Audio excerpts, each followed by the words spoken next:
efirlarga chiqsam, televidenlarga chiqsam, endi meni ko'rgan odamlar gapirishadi-da. Ha, onangiz xursand bo'lsa kerak deydi-da endi qani bo'lganda deb qo'yaman. Ona tobis qochmasin, dildan orom qochar ekan, uyimizda rayhonlar chanqab suvsiz qolar ekan. Ona tobis qochmasin. Ona tobis qochmasin, kapkul menga qolar ekan. Bemaza ovqatlarim faqat sizga yoqar ekan.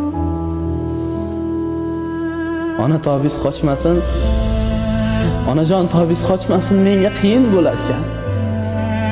Kir ko'rmagan ko'ylagim kirxonada yotar ekan. Ona tobis qochmasin, opam, singlim og'rib qolar ekan, ko'zlariga yosh olib, yoningizga yotib olar ekan.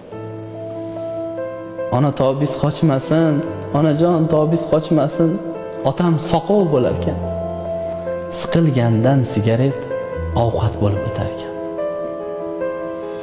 Maqtasam yuzlarim oy derdim. Ko'zlarini yulduzga tenglardim, o'xshashin osmondan izlardim. Yo oydan tushganmi onalar, yo oydan tushganmi ayollar.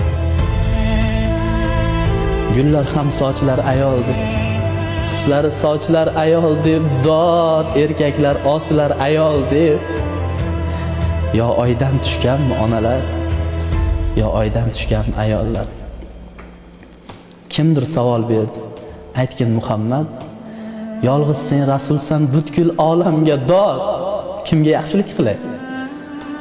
Ota-onamgami yoki yoxud bolamga?